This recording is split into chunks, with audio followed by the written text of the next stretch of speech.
Perkenalkan, saya Kirana Siva Kamila.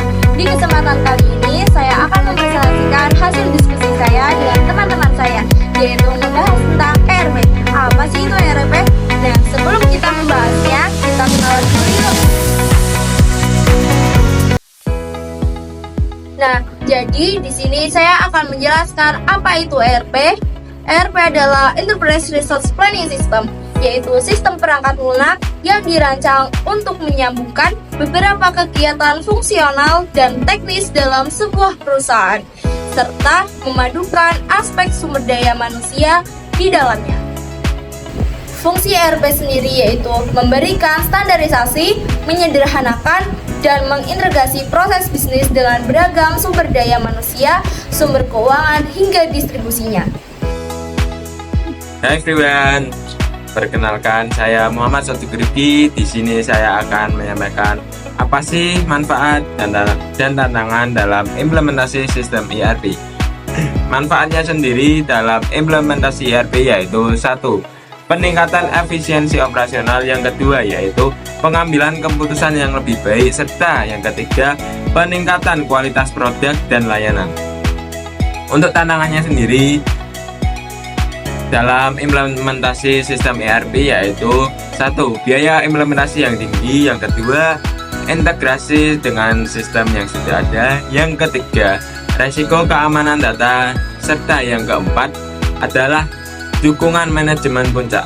Yang selanjutnya yaitu strategi mengimplementasikan ERP untuk kebutuhan perusahaan.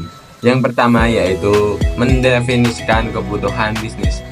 ERP di sini bertindak sebagai pusat data dan proses bisnis perusahaan.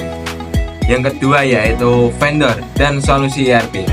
Dengan mengintegrasikan data dan mengotomasikan proses, ERP secara signifikan meningkatkan efisiensi operasional.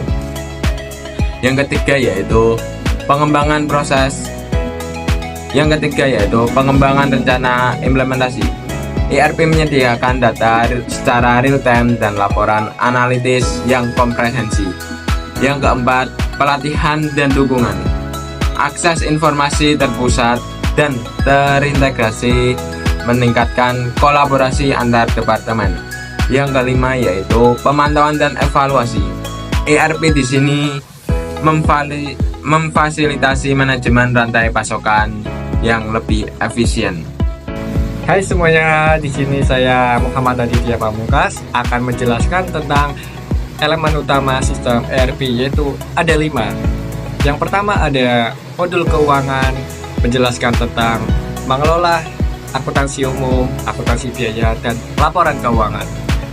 Yang kedua ada modul produksi, memfasilitasi perencanaan dan pengelolaan proses produksi, termasuk manajemen kapasitas dan pemantauan jalannya produksi.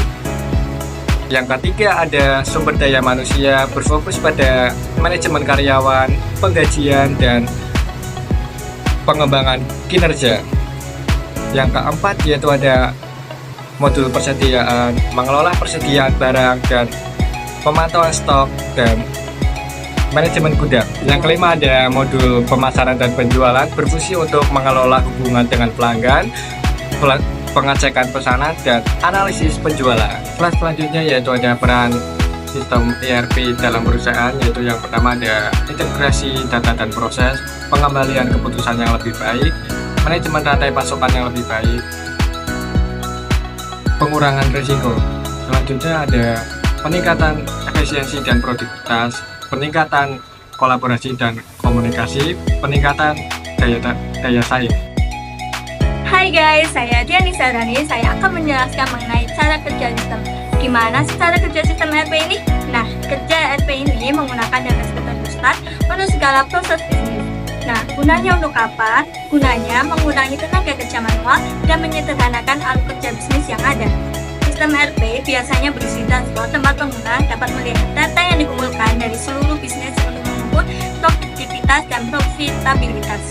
Misalnya, solusi rantai pasokan ERP mungkin menerima pesanan pelanggan dan kemudian secara otomatis mengirimkan informasi tersebut ke pusat distribusi yang paling efisien untuk menyelesaikan pesanan secara tepat waktu. Halo guys, saya Diana Hiruna. Kali ini saya akan membahas tentang kelebihan dan kekurangan dari sistem ERP. Yang pertama, saya akan membahas tentang kelebihan dari sistem ERP. Apa aja sih kelebihan dari sistem ERP itu? Yang pertama, integrasi antara area fungsional yang berbeda untuk meyakinkan komunikasi, produktivitas, dan efisiensi yang tepat. Yang kedua, perancangan perekayasaan. Yang ketiga, pelacakan pemesanan dari penerimaan sampai fulfillment. Yang keempat, mengatur saling ketergantungan dari proses penagihan material yang kompleks. Yang kelima, pelacakan tiga cara yang bersesuaian antara pemesanan pembelian, penerimaan inventory, dan pembiayaan. Yang terakhir, pengendalian biaya untuk keseluruhan tugas melacak, pemesanan biaya, dan keuntungan. Nah, selanjutnya kekurangan dari sistem ERP. Lalu, apa sih kekurangannya? Yang pertama, terbatasnya kustomisasi dari perangkat lunak ERP. Yang kedua, sistem ERP sangat mahal. Yang ketiga, risiko gagal implementasi. Yang keempat, ERP sering terlihat terlalu sulit untuk beradaptasi dengan alur kerja dan proses bisnis tertentu. Yang terakhir, data dalam sistem ERP berada dalam satu tempat, contohnya pelanggan dan keuangan. Hal ini dapat meningkatkan risiko kehilangan informasi sensitif jika terdapat pembobolan sistem keamanan. Halo guys, kembali lagi dengan saya Kirana. Untuk materi yang telah disampaikan tentang Enterprise Resource Planning System, kami mohon maaf apabila ada kekurangan dalam penyampaian materi ERP. Sekian, terima kasih. Wassalamualaikum warahmatullahi wabarakatuh. Dadah.